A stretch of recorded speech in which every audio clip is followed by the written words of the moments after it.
Hello বন্ধুরা, welcome back to the channel. তো আজকে ছিল একটা সাজের অনুষ্ঠান, তো তোমাদেরকে আমি ফুট করে রেডি হয়ে নিলাম একটা টপ আর স্কার্ট পরে। তো চলো এবার রেডি হয়ে গিয়েছি, তো এবার যাওয়া যাক। তো রাস্তায় বেরিয়ে পড়েছি কাকিমা, মা এবং আমি আমার বোনু মিলে। তো চলো আমরা কুটুমবাড়ি চলে এসেছি, মানে প্যান্ডেলের ঘরের মধ্যে চলে এসেছি কিন্তু। তো চলে আসার পরই প্রথমে ঘরে ঢুকে দিল, তারপর বাড়ি এসে বাইরে এসে খেয়ে নিলাম। পাতা দিয়ে দিল, ভাত দিয়ে দিল, তারপর দিয়ে দিল শুক্তো। তো শুক্তো দিয়ে খেতে খেতে আলু ভাজা, ডাল চলে আসলো, ডাল দিয়ে খেয়ে নিলাম। তো ডাল আর আলু ভাজাটা কিন্তু খুব টেস্টি ছিল, আমার ভালো লাগে। তারপর দিয়ে দিল পটল চিংড়ি।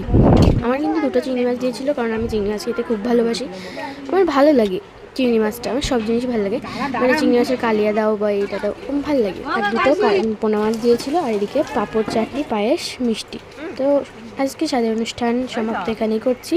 তো আর হজমলা দিয়েছিল কিন্তু একটা, বলতে ভুলে গেছিলাম, সরি তোমাদেরকে।